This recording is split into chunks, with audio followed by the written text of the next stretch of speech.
قرآن مجید فرقان حمید کی پیاری باتیں، قرآن کے پیارے احکام، قرآن جو کہ ہم سب کے لیے راہ ہدایت ہے. ہم کوشش کرتے ہیں کہ قرآن کریم کے حوالے سے ہی کچھ بات کیا کریں، کچھ آیتوں کو سمجھا کریں اور اللہ کے پیغام کو سمجھا کریں. قرآن مجید ایک ایسی کتاب ہے جو ہمارے لیے راہ نجات بھی ہے، راہ ہدایت بھی ہے، گائیڈ لائن بھی ہے. اور وہ باتیں جو ہم اپنی عقل سے، اپنے یوں سمجھیے کہ جو اسباب ہیں اس سے جہاں تک رسائی نہیں ہوتی، قرآن اس سے آگے کی رہنمائی عطا فرماتا ہے. اب بعض اوقات قرآن کی کچھ باتیں ہیں جو اگر لوگ عقل سے چیک کرتے ہیں تو کنفیوز ہو جاتے ہیں، لیکن دیکھیں ہماری عقل محدود ہے. اب مثال کے طور پہ کوئی پہلی دوسری کلاس کا طالب علم ہو، اس کو آپ ڈاکٹروں کی کتاب پکڑا دیں، MBBS کی بک پکڑا دیں تو اس کو تو سمجھ نہیں آئے گی، ٹھیک ہے نا، کیونکہ اس کی عقل اس کتاب کے متعلق نہیں ہے. قرآن سمجھنا، اس کو بیان کرنا، یہ بڑے بڑے علماء کا کام ہے.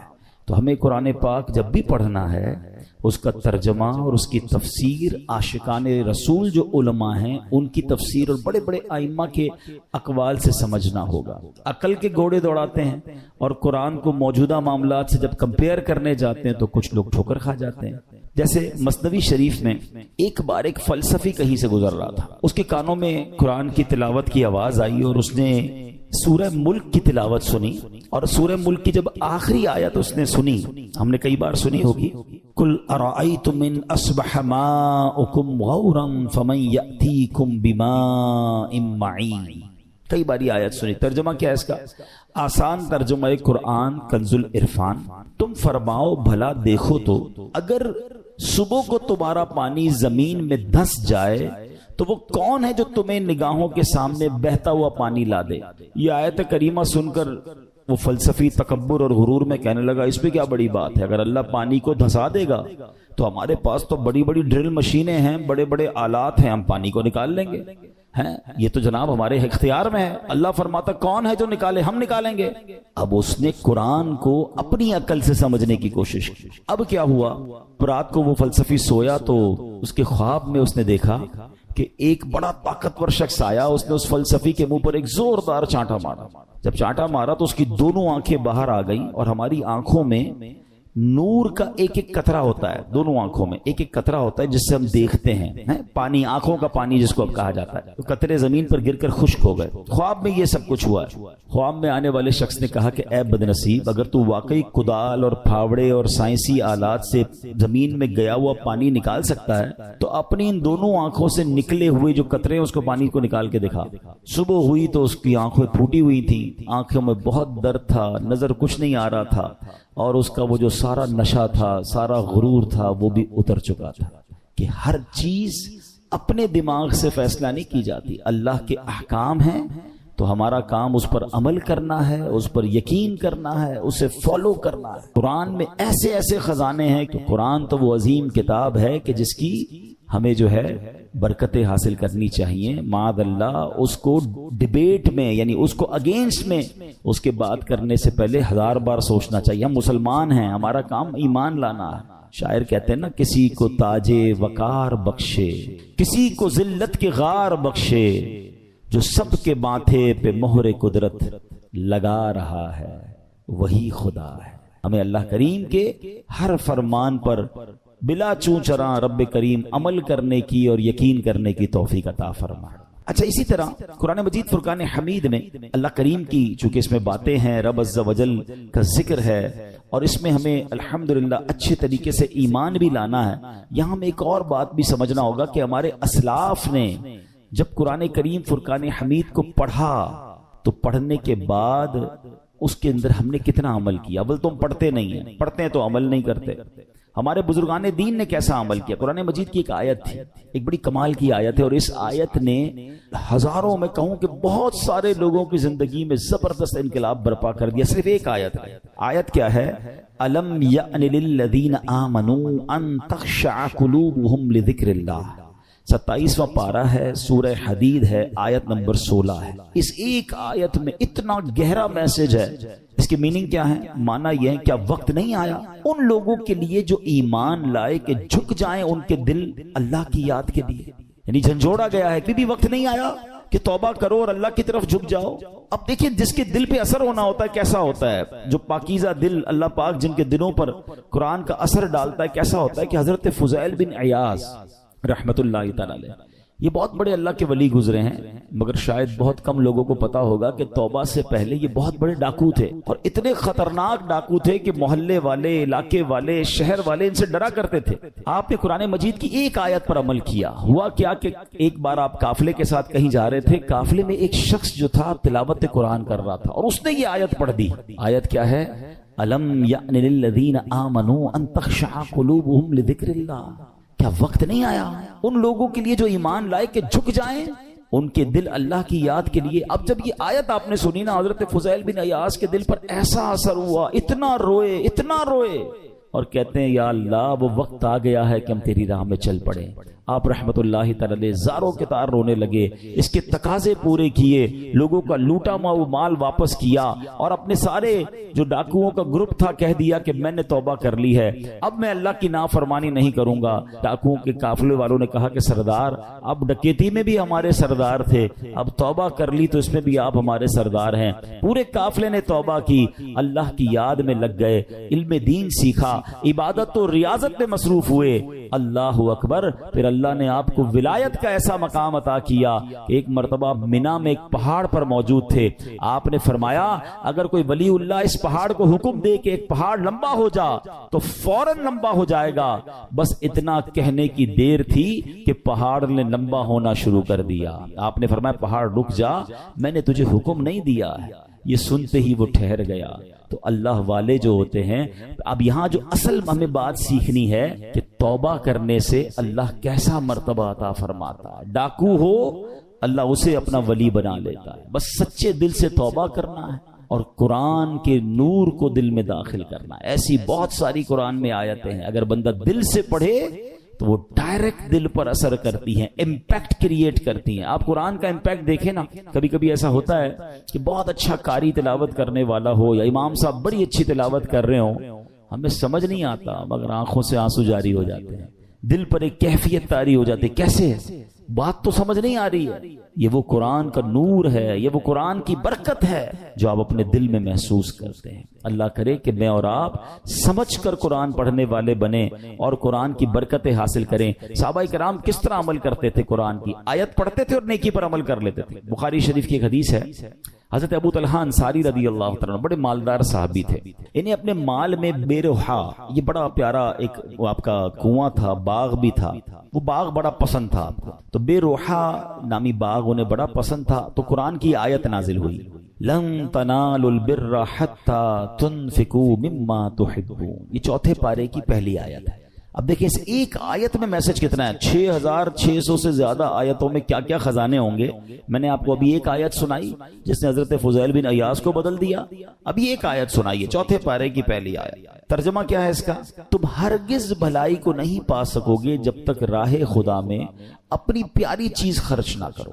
کیا شاندار میسج ہے. اگر بھلائی چاہیے تو اللہ کی راہ میں بیسٹ خرچ کرنا ہے, گھٹیا نہیں. اچھا انہوں نے پڑھی آیت, ابھی نازل ہوئی, ابھی پڑھی, فوراً نبی پاک کی بارگاہ میں حاضر ہوئے, کہتے حضور بے روحا جو ہے نا باغ مجھے بڑا پسند ہے. اللہ نے فرمایا ہے بھلائی جب ملے گی جب بہترین چیز خرچ کرو گے. حضور میں اپنا یہ پورا باغ ہی راہ خدا میں خرچ کرتا ہوں, صدقہ کرتا ہوں. ادھر آیت پڑھی, ادھر عمل شروع. ہم نہ جانے کتنے بیان سنتے ہیں, کتنی آیتیں پڑھتے ہیں, کتنا قرآن پڑھتے ہیں, عمل کدھر ہے؟ تو یہ وہ لوگ تھے جو قرآن پڑھتے تھے اور فوراً اس پر عمل کرنا شروع کرتے تھے, اور پھر اللہ نے ان کو کیسا مرتبہ عطا فرمایا.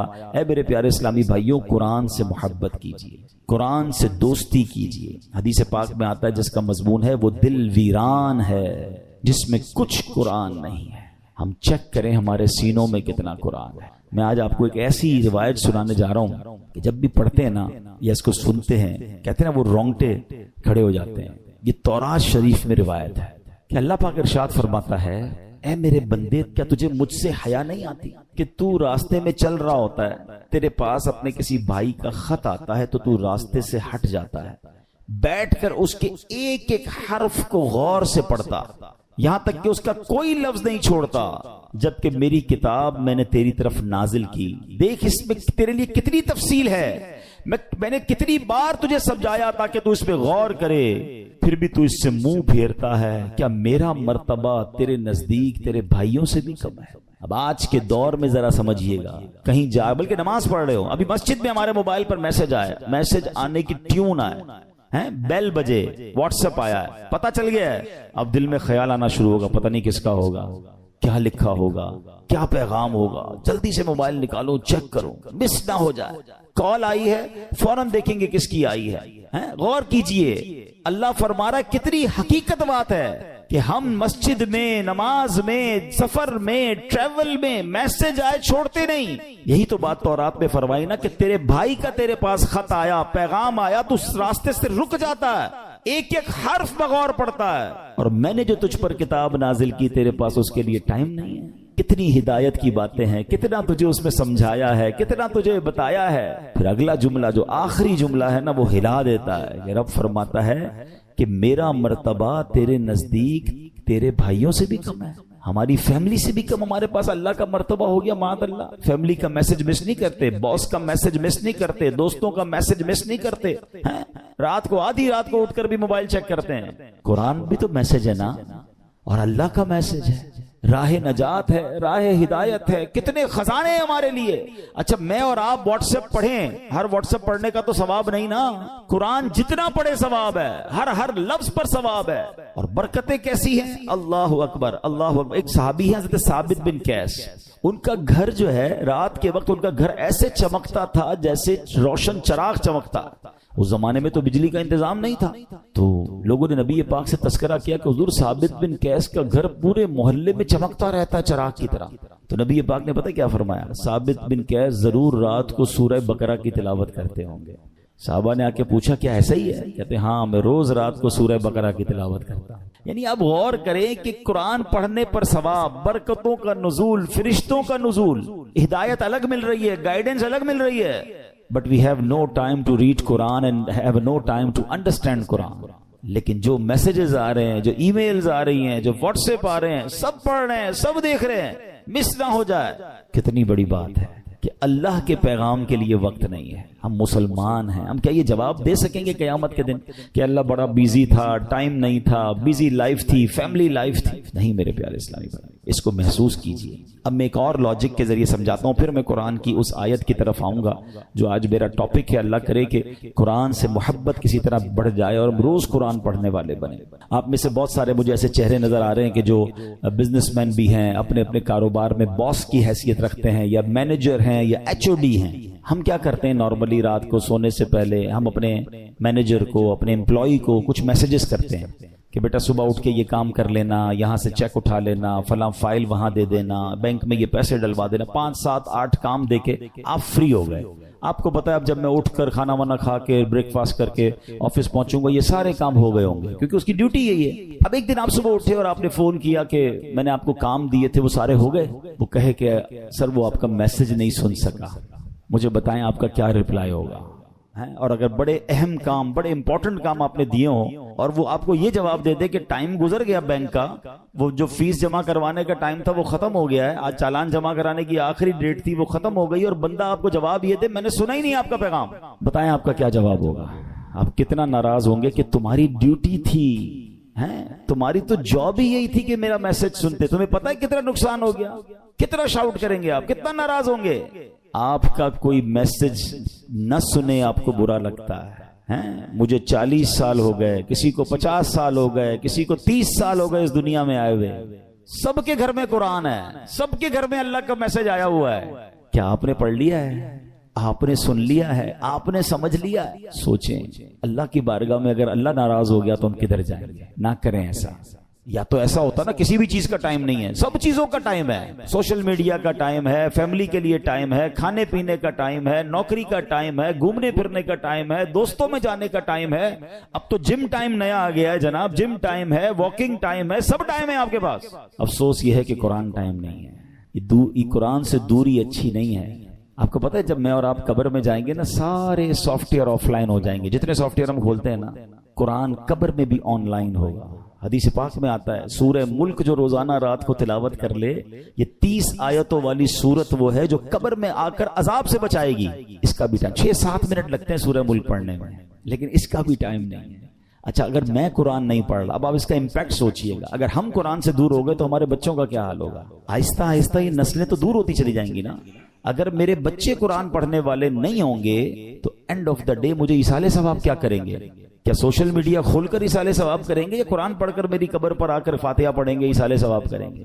سوچئے، اپنے گھر میں یہ ماحول بنائیے، میں بھی قرآن پڑھوں، میری فیملی بھی قرآن پڑھے، انہیں نظر آئے کہ گھر میں قرآن کی تلاوت ہوتی ہے، پھر قرآن انڈرسٹینڈ کریں۔ اب تو بڑا آسان ہو گیا ہے، اب تو اردو زبان میں ترجمے موجود ہیں، ٹرانسلیشنز ہیں، ماشاءاللہ دعوت اسلامی نے تو قرآن کو اتنا آسان کر دیا ہمارے لیے کہ ترجمہ قرآن اور پھر تفسیر قرآن صراط الجنان، یہ اتنی کمال کی قرآن پاک کی تفسیر ہے، ڈیٹیلڈ تفسیر آسان اردو میں، پھر اس کی اپلیکیشن بھی بنا دی ہے، آپ سرچ بھی کر سکتے ہیں کوئی ٹاپک، کوئی آیت، کوئی موضوع، اور آپ کو اس کے تحت قرآن پاک کی تفسیر مل جائے گی، اپنے موبائل میں ڈاؤن لوڈ کر لیں، فری آف چارج ہے، اتنا کچھ کر دیا۔ پھر تفسیر قرآن صراط الجنان کو آڈیو ریکارڈ بھی کر دیا کہ اگر کوئی بندہ چاہتا ہے کہ میں جناب صرف سنتا جاؤں، میرے پاس ٹائم نہیں ہے پڑھنے کا، نگاہوں کا مسئلہ ہو جاتا ہے، بعض لوگوں کو پڑھنے میں تکلیف ہوتی ہے، تو اب روز کا آدھا گھنٹہ، 20 منٹ، 15 منٹ تفسیر قرآن سن لے اسی اپلیکیشن سے، آڈیو سن لیں، تو انشاءاللہ آپ انڈرسٹینڈ کریں گے، اور یہ وہ پیغام ہے جو ہمیں انشاءاللہ بہت کچھ سکھائیں گے۔ تو آج میں قرآن پاک کی ایک ایسی آیت، الحمدللہ ہم یہ بھی کوشش کرتے ہیں کہ جس میں ہم قرآن پاک کی ان آیتوں کا ذکر کریں کہ جس میں اللہ نے براہ راست مومنوں سے بات کی ہے، اے ایمان والو کہہ کر، او یو بلیورز، یا ایھا الذین آمنو۔ یاد رکھیے گا ویسے تو مور دین 6000 آیات ہیں قرآن میں، مگر 89 آیتیں وہ ہیں جس میں ڈائریکٹلی مجھ سے اور آپ سے اللہ نے بات کی ہے۔ پیارے بھائیوں کم از کم وہ 89 آیتیں تو پڑھ لیں کہ اللہ نے مجھے کہا کیا ہے، حکم کیا دیا ہے، آرڈر کیا دیا ہے۔ اب انہی میں سے ایک آیت آج میں تلاوت کر رہا ہوں، یہ پارہ نمبر 4 ہے، سورہ آل عمران ہے، اور آیت نمبر 200۔ اللہ ارشاد فرماتا ہے، یا ایھا الذین آمنوا اصبروا وصابروا ورابطوا واتقوا اللہ لعلکم تفلحون۔ ترجمہ قرآن، اے ایمان والو صبر کرو اور صبر میں دشمنوں سے آگے رہو، اور اسلامی سرحد کی نگہبانی کرو، اور اللہ سے ڈرتے رہو اس امید پر کہ تم کامیاب ہو جاؤ۔ اس میں 2-3 بڑے پیارے میسج ہیں۔ اس آیت میں ارشاد فرمایا، اے ایمان والو نیکیاں کرنے، گناہوں سے بچنے کی مشقت، دنیاوی مصیبتوں اور آفتوں پر صبر کرو، اور جنگ کی سختیوں کے موقع پر صبر کرنے میں کفار پر غالب رہو، صبر و استقامت میں ان سے کم تر ثابت نہ ہونا، اور اسلامی سرحد پر اپنے جسموں اور گھوڑوں کو کفار سے جہاد کے لیے تیار رکھو، اللہ تعالیٰ کی اطاعت پر کمر بستہ رہو، اور تمام احوال میں اللہ تعالیٰ سے ڈرتے رہو، اور اس امید پر کہ تم جہنم سے نجات پا کر جنت حاصل کرنے میں کامیاب ہو جاؤ۔ اب یہاں میرے پیارے اسلام میں کچھ الفاظ کے ذرا تفصیل سے معنی، صبر اور مصابرہ کا معنی۔ صبر کا معنی ہے نفس کو اس چیز سے روکنا جو شریعت اور عقل کے تقاضوں کے مطابق نہ ہو، اور مصابرہ کا معنی ہے دوسروں کی ایذا رسانیوں پر، کوئی تکلیف پہنچائے تو اس پر صبر کرنا۔ یاد رہے صبر کی 3 قسمیں ہیں۔ نیکیوں میں صبر، جیسے بعض اوقات انسان نیکی کرتا ہے تو اس کو تکلیف ہوتی ہے، مشکل ہو رہی ہوتی ہے، فجر کے لیے اٹھنا ہے، نیکی کی دعوت دے رہا ہے تو کوئی مخالفت کر رہا ہوتا ہے، دین کا کام کر رہا ہوتا ہے تو رکاوٹیں آ رہی ہوتی ہیں، تو نیکی کرنے میں جو تکلیف ہو اس پر صبر کرنا، یہ ایک صبر کی قسم ہے۔ دوسرا، ممنوعات سے بچنے کی مشقت پر صبر، جیسے گناہ کرنے کو جی چاہ رہا ہے، گناہ کرنا آسان ہو گیا ہے، موقع مل رہا ہے، اور انسان اب کوئی روکنے والا بھی نہیں ہے، اب وہ صبر کر رہا ہے، اب وہ اپنے آپ کو روک رہا ہے، مال آگے آ رہا ہے، حرام روزی نظر آ رہی ہے، چانس مل رہا ہے، چوری کرنے کا چانس مل رہا ہے، دھوکہ دینے کا چانس مل رہا ہے، ایک ڈیل آئی ہے جناب جس میں بڑے پیسے ہیں، تھوڑا سا گڑبڑ کرنی ہے، یہ صبر کرنا ہے، یہ صبر اللہ کو بڑا پسند ہے۔ ہاں، اس پر صبر کرنا یہ بھی صبر کی قسم ہے۔ اور آپ نے قرآن کی وہ آیت یاد رکھنی ہے کہ ان اللہ مع الصابرین، اللہ صبر کرنے والوں کے ساتھ۔ ہم لوگ بعض اوقات سمجھتے ہیں کہ جو مار پڑتی ہے، جھگڑا ہوتا ہے، بیماری ہو جاتی ہے، اسی پر صبر، یقیناً یہ بھی صبر کی ایک قسم ہے۔ تیسری قسم بھی یہی ہے کہ دنیا کی مصیبتوں اور آفتوں پر صبر کرنا، لیکن جو پہلی 2 قسمیں ہیں نا، یہ بھی صبر ہی ہے، اور بڑا کمال کا صبر ہے کہ نیکی کرنے میں مشکل ہو رہی ہے، بندہ صبر کر رہا ہے مگر نیکی کیے جا رہا ہے، ہیں بعض اوقات روزہ رکھتے ہیں تکلیف ہوتی ہے، مشقت والا کام بھی ہے، پھر بھی روزہ رکھ رہے رمضان کا، صبر کر رہے ہیں نا، یہ بھی صبر کرنے والا ہے۔ گناہ کا موقع مل رہا ہے، گناہ نہیں کر رہا، رک رہا ہے، یہ بھی صبر کرنے والا ہے۔ تکلیف آ گئی، آفت آ گئی، مصیبت آ گئی، اللہ کی رضا پر راضی ہے، صبر کر رہا ہے، یہ بھی صبر کرنے والا ہے۔ اچھا، اب اس میں ورابطو، قرآن میں ایک اور لفظ ذکر ہوا اس آیت میں، اس لفظ کے مفہوم پر مفسرین نے کافی تفصیلی کلام کیا، جس کا خلاصہ یہ ہے کہ لفظ ورابطو کے دو معنی ہو سکتے ہیں۔ سرحد پر اپنے جسموں اور گھوڑوں کو کفار سے جہاد کے لیے تیار رکھو، نمبر 2 اللہ تعالیٰ کی اطاعت پر کمر بستہ رہو۔ تو جو لوگ سرحدوں کی، اسلامی سرحدوں کی حفاظت کرتے ہیں، اپنی جان جوکھوں میں ڈالتے ہیں، شہید ہو جاتے ہیں، اپنا سب کچھ لٹا دیتے ہیں، ان کے بڑے مرتبے قرآن میں بیان ہوئے اور اس کی تو بڑی فضیلتیں ہیں۔ سبحان اللہ، یاد رکھیے کہ اسلامی ملک کی بقا، مسلمانوں کی حفاظت، دین کی سربلندی، اسلام کی قوت کا اظہار، لوگوں کے حقوق کا تحفظ، پیغام الہی کے لیے تبلیغ، کفر کی راہ میں رکاوٹ اور اس کی روک تھام میں اسلامی ملک کی سرحدوں کی حفاظت کا بہت عمل دخل ہے۔ حضرت سہل بن سعد ساعدی رضی اللہ تعالیٰ عنہ فرماتے ہیں کہ سرکار دو عالم علیہ الصلوۃ والسلام نے ارشاد فرمایا، راہ خدا میں ایک دن سرحد کی نگہبانی کرنا دنیا و ما فیہا سے بہتر ہے۔ یعنی دنیا اور اس کے اندر جو کچھ ہے وہ سب سے بہتر یہ ہے کہ اللہ کی راہ میں اسلامی سرحدوں کی حفاظت کی جائے۔ تو اخلاص کے ساتھ جو یہ کام کرتے ہیں ان کے بڑے مرتبے ہوتے ہیں۔ حضرت سلمان رضی اللہ عنہ سے روایت ہے، نبی پاک علیہ الصلوۃ والسلام نے ارشاد فرمایا، ایک دن اور ایک رات سرحد کی حفاظت کرنا ایک مہینے کے روزوں اور قیام سے بہتر ہے۔ حفاظت کرنے والا اگر مر گیا تو اس کے اس عمل کا اجر جاری رہے گا اور وہ فتنہ قبر سے محفوظ رہے گا۔ تو یہ نصیب والوں کا حصہ ہوتا ہے۔ ٹھیک ہے، اب ہم نے دو باتیں اس آیت سے سیکھی کہ ایک صبر کرنا ہے، مصیبت آئے تو صبر کرنا ہے، نیکیاں مشکل لگ رہی ہیں پھر بھی نیکیاں کرنی ہے، فرض پورا کرنا ہے، صبر کرنا ہے، اور اسی طرح گناہ کرنے کا موقع مل رہا ہے، چانس مل رہا ہے، بڑھ کر گناہ آ رہا ہے، اپنے آپ کو روکنا ہے، صبر کرنا ہے، یہ سب صبر میں شامل ہے۔ اور پھر ہم نے اسلامی سرحدوں کی حفاظت کے بارے میں سنا۔ اسی طرح میرے پیارے اسلامی بھائیوں، نبی پاک نے ایک بار صحابہ کرام سے فرمایا، تمہیں ایسی چیز نہ بتا دوں جس کے سبب اللہ تعالیٰ خطائیں مٹا دے اور درجات بلند کرے؟ عرض کی حضور ضرور بتائیے۔ ارشاد فرمایا، جس وقت وضو ناگوار ہوتا ہے اس وقت وضو کامل کرنا، اور مسجدوں کی طرف قدموں کی کثرت، اور ایک نماز کے بعد دوسری نماز کا انتظار، اس کا ثواب ایسا ہے جیسا کفار کی سرحد پر حمایت بلاد اسلام کے لیے گھوڑا باندھنے کا ہے۔ یعنی کچھ لوگوں کو تو جہاد کا موقع ملتا ہے، اللہ ان کو سلامتی عطا فرمائے، مگر عام مسلمان جیسے ابھی کوئی اگر اسلامی سرحدوں پر ہمارے ملک میں کوئی ایسا معاملہ نہیں اور ہم نہیں جا پا رہے، تو یہ کتنی پیاری حدیث ہے کہ ایک نماز سے دوسری نماز کا انتظار کرنا، جب وضو مشکل ہو اس وقت وضو کرنا، سردیوں میں بعض اوقات وضو مشکل ہو جاتا ہے، مسجدوں کی طرف قدم رکھ چلنا، تو آقا فرماتے ہیں اس کا ثواب ایسا ہے کہ کفار کی سرحد پر حمایت بلاد اسلام کے لیے گھوڑا باندھنے کا۔ تو اے میرے پیارے اسلامی بھائیوں، قرآن پاک کی آیتوں میں ہم سب کے لیے بہت سارے میسج ہیں۔ آج بڑا مسئلہ یہ ہے کہ ہمارے اندر سے صبر ختم ہوتا جا رہا ہے، آج بے صبری کا دور ہے، چھوٹی سی مشکل آ جائے، چھوٹی سی پریشانی آ جائے، ہم شکوہ کرتے ہیں، ہم شکایت کرتے ہیں۔ یاد رکھیے، سب کو بتا کر صبر نہیں ہوتا ہے۔ بعض اوقات ہمارے ساتھ کوئی پرابلم ہو، پورے محلے کو بتایا، ارے بھائی بڑا مسئلہ ہے، کاروبار ڈاؤن ہو گیا ہے، طبیعت بالکل ٹھیک نہیں ہے، فلاں نقصان ہو گیا ہے، سب کو بتا کر آخر میں کہتے ہیں جناب میں تو صبر ہی کر رہا ہوں۔ یہ صبر نہیں ہے۔ صبر پتہ ہے کس کو کہتے ہیں؟ میں جانوں میرا رب جانے۔ ہاں، کسی کو پتہ نہ چلے۔ ہم ایک جملہ بڑا شوق سے کہہ رہے ہوتے ہیں، کافی لوگوں کے منہ پر یہ جملہ ایک محاورے کے طور پر آ گیا ہے کہ اللہ پاک آپ کو صبر جمیل عطا فرمائے، صبر جمیل پر اجر عظیم عطا فرمائے۔ ان کو کبھی روک کے پوچھیں حضرت صبر جمیل کہتے کس کو ہیں؟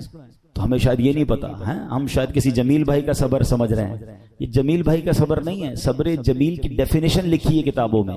صبر جمیل یہ ہے کہ دو بندے ہوں، ایک پریشان ہے اور ایک بالکل خوشحال ہے، آپ کو دونوں کو دیکھ کر پتہ نہ چلے کہ پریشان کون ہے، میرا چہرہ بھی نہ بتائے۔ اچھا ہم زبان سے نہیں بتاتے، چہرے سے پتہ چل جاتا ہے، بھائی خیر تو ہے، آج آپ کی طبیعت، آپ کا منہ اترا ہوا ہے، تو ہاں بس یار وہ فلاں مسئلہ ہو گیا، فلاں نہیں، کسی کو پتہ ہی نہ چلے۔ صبر یہ جو جس صبر کو سبحان اللہ جس کی برکتیں ہیں نا، پھر دیکھیں غیب سے کیسے مدد آتی ہے۔ سورہ فاتحہ 100